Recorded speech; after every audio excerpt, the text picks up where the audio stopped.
네, 안녕하십니까. 이번 시간에는 제가 이제 금요일 아니죠. 일요일, 밤에 제가 한 주간 그 투자 전략, 일요일 밤 놀면 뭐 하겠습니까? 다음 주 어떤 일정이 있고, 그리고 한 주간 투자 전략 어떻게 잡아가야 될지 그런 부분에 대해서, 아마 이것도 루틴하게 좀 올릴 것 같아요. 일요일 밤 좀 늦게 제가 올릴 테니까 여러분께서 많이 좀 매매에 투자하는데 도움이 됐으면 좋겠습니다.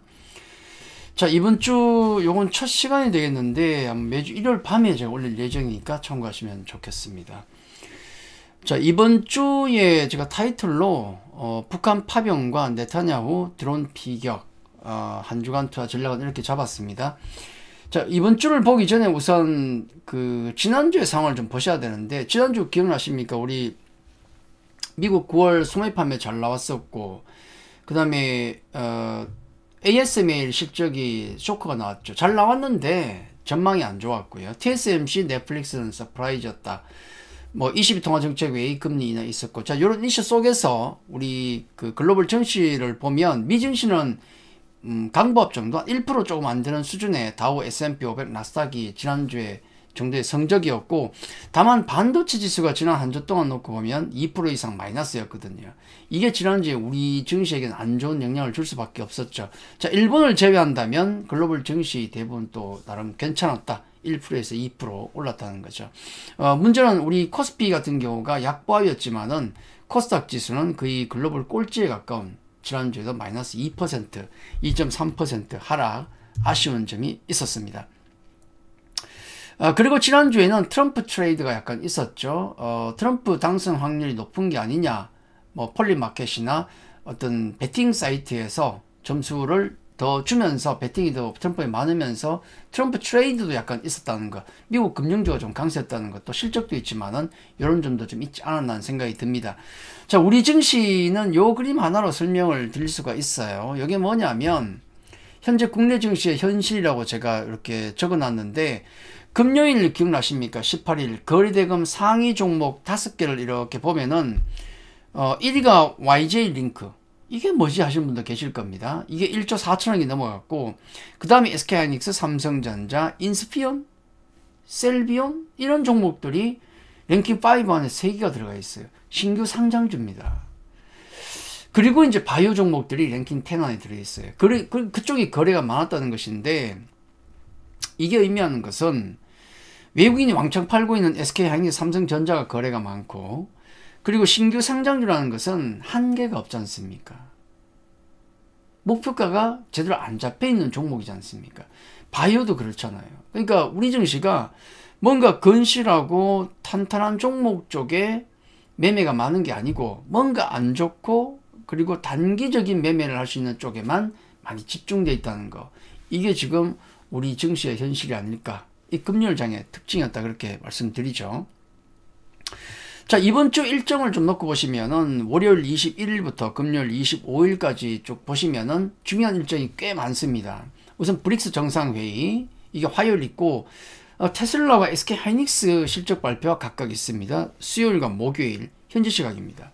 그리고 방산 로키드 마틴, 팀이 아니고 오타네요. 로키드 마틴, 그 다음에 GM의 자동차 실적 발표가 있다는 점, 그리고 22일부터 폴란드 대통령 방한, 폴란드는 대표적인 우리 그 방산에 있어서 큰 손 아니겠습니까? 그런 부분이고, 그 다음에 중동과 우크라이나 전쟁 상황 같은 경우가 지금 또 심상치 않다.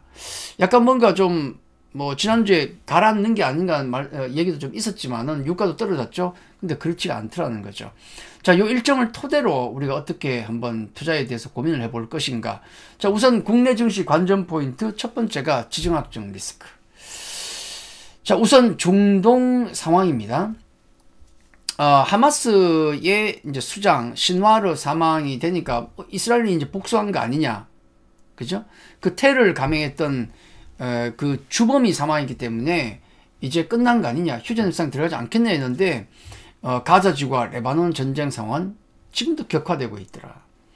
그리고 이란 같은 경우도 이 신마루 죽음에도 저항의 축 멈추지 않을 것이다. 지금도 공습이 지속되고 있다는 점은 굉장히 안타까운 일이죠. 거기에다가 이제 그 네타냐후 같은 경우가 네타냐후 자택이 피스까지 당했지 않습니까? 드론 공격까지 했어요. 마침 그 집 안에 없었기 때문에 다행이지 안 그랬으면 또 엄청난 큰 변이 날 수 있는데 네타냐후 같은 경우는 또 복수를 얘기를 하고 있습니다. 자, 요게 이제 우리 네타냐후와 트럼프 그리고 이란, 해리스, 자, 이렇게 네 명의 어떤 그 네 진영을 놓고 본다 그러면은 현재 네타냐후와 트럼프는 한편에 가까워요. 이란과 해리스가 또 한편에 가깝고 한편은 아닌데 같은 목표를 가지고 있다. 우선 네타냐후는 이 전쟁이 계속 지속시키려고 하고 있습니다. 왜냐하면 트럼프를 당선시키고 싶어 하는 게 분명히 마음이 있는 거예요. 왜냐하면 네타냐후 같은 경우는 민주당의 두 국가 운영안에 반대를 하기 때문에 트럼프를 민다라고 볼 수 있습니다. 트럼프가 이번 선거에서 이기기 위해서는 전쟁은 지속돼야 되니까. 그래야 트럼프가 무능한 해리스라고 얘기할 거 아닙니까? 그렇죠? 그래서 트럼프와 네타냐후의 이해관계가 맞다. 그리고 해리스는 이 그 대선에서 이기기 위해서는 전쟁이 종식돼야 되는데 문제는 자꾸 이스라엘 쪽에서 자꾸 치고 나오니까 그런 거고, 이란 같은 경우도 트럼프가 당선되는 걸 굉장히 겁내합니다. 왜냐하면 트럼프 1기 때 굉장히 악연이 있었거든요.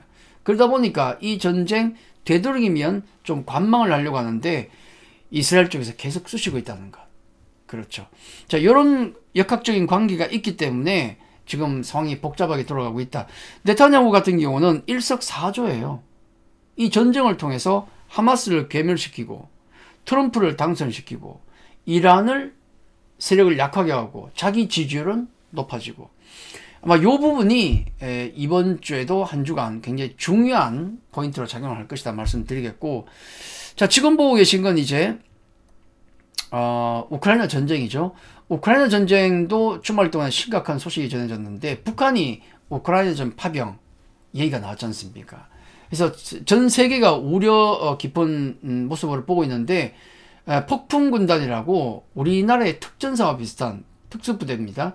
자, 이게 10,000명 이상, 12,000명 정도가 간다고 해서 우크라이나 전쟁이 새로운 국면에 들어가는 거 아닌가 하는 상당히 우려스러운 시각이 강하다는 점.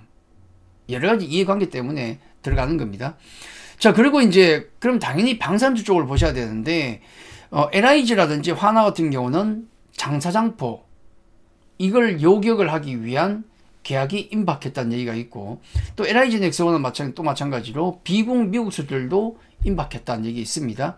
그리고 폴란드 대통령이 이제 이번 주에 오게 되는데 22일부터 국빈 방문인데 현대로템과 K2 전차를 판 곳이죠. 하나에로스페이스 K9을 판 곳입니다. 두 곳을 방문한다 그러는데 이런 것도 분명히 방산주에게 모멘텀이 될 것이다 라고 보시면 될 것 같고, 그리고 LI 넥스원과 현대로템은 로봇 관련주로도 분류가 될 수 있기 때문에 더더욱 관심 있게 보셔야 되고, 그리고 11월 MSCI 지수가 정기 변경이 있는데 11월 13일 날 있죠. 근데 이때 유력한 종목이 바로 현대로템, 그 다음에 LIG 넥스원 같은 경우도 그 다음 있고 있다. 가능성을 잇고 있습니다. 그래서 방산주 쪽은 굉장히 모멘텀이 많기 때문에 한 주간 또 관심 있게 보셔야 되고, 마침 록히드 마틴 같은 경우가 또 22일 실적 발표 있죠. 미국도 방산주는 굉장히 좋은 흐름을 보여주고 있습니다. 자, 그리고 국내 관전 포인트 또 하나, 트럼프 트레이드. 이런 얘기가 있어요. 지난번에 폴리마켓 쪽에서 당선 확률이 트럼프가 60%까지 올라갔는데 이 베팅을 함에 있어서 그 3천만 달러 정도의 베팅한 계좌가 4개가 있는데 이게 동일 주체일 가능성이 높지 않느냐. 일부러 트럼프에게 좀 유리한 환경을 형성하기 위해서 일부러 베팅을 한 게 아니냐라는 의심도 하고 있습니다. 그래서 이런 부분도 체크 포인트. 자, 그 다음에 국내 증시 관전 포인트 중에서 또 하나 금투세 이슈가 있죠. 이 부분은 좀 아쉽습니다만은 민주당은 금투세 국정감사 끝난 후에 다시 논의할 것 같다. 답답하죠. 자, 국감 일정이 10월 25일까지입니다. 그럼 결국은 11월에 재논의를 하게 되고, 그럼 결정은 언제 나와요? 빨라도 11월이에요. 굉장히 답답합니다. 내년 1월에 시행인데, 자, 이런 부분들은 역시나 좀 부진한 증시에 있어서 무거운 돌이 될 것이다.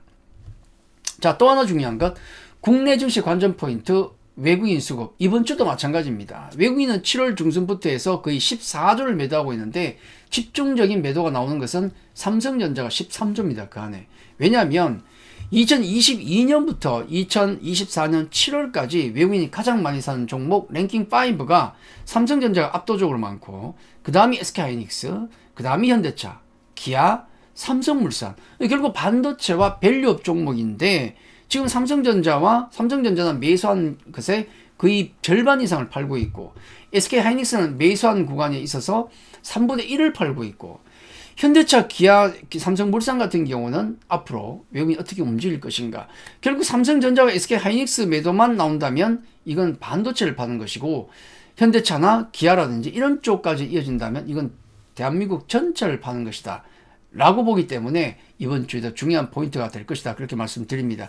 자, 국내 증시 관전 포인트 또 하나, 메인 섹터 반도체, 바이오, 2차전지 어디가 움직일 것인가. 돈이 별로 없기 때문에 어느 한 섹터가 움직이면 다른 섹터는 죽을 수밖에 없으니까 눈치를 볼 수밖에 없죠. 지금 밀리고 있는 쪽은 반도체, 상당히 어렵습니다. 그러면 메인 섹터 쪽에 아직은 기대를 가질 쪽은 바이오와 2차 전지 정도로 보시면 될 것 같고, 수급이 어느 쪽으로 오는지 확인할 필요가 있겠습니다. 자, 국내 증시 기타 포인트, 기타 섹터 어디를 봐야 될 것인가. 이번 주에 지금 최근에 엔터주 관련된 리포트가 바닥을 다지고 있다는 얘기가 계속 나오고 있고, 최근에 조금 올라가는 모습이 보이죠. 그래서 바닥권에서 실적 바닥을 예상해 볼 수 있는 엔터 쪽 한번 어떻게 움직이는지 보시고, 그리고 오클로라는 우리 그 미국 기업을 보고 계신데, 초소형 원전을 얘기하는 거죠. SMR 관련주 중에서 오클로는 지난 금요일도 16% 가까이 급등을 했습니다. 오픈 AI가 투자한 회사죠. 그래서 원전 관련주보다는 소형 원전 관련주들이 SMR 관련주들이 어떻게 움직이는지 한번 보는 것도 좋은 관전 포인트가 되지 않을까. 자, 그렇게 정리를 해드리겠습니다.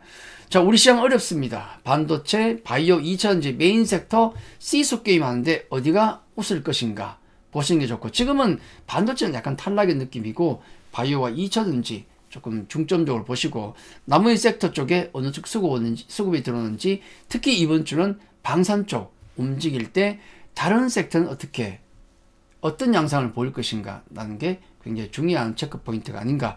자, 그렇게 말씀드리겠습니다. 자, 오늘 첫 시간인데요. 한 주간 투자 전략을 제가 일요일 밤 늦게 좀 올릴 생각입니다. 그래서 여러분 투자하실 때 월요일 맞이하기 전에 한번 체크해 보시면 깔끔하게 정리가 좀 되지 않을까. 자, 그렇게 말씀을 드리겠습니다. 자, 여기까지 하고요. 자, 오늘 보신 내용이 여러분께 도움이 되신다면 구독, 좋아요, 알림 설정까지 하시면 감사하겠습니다. 자, 여기까지입니다. 감사합니다.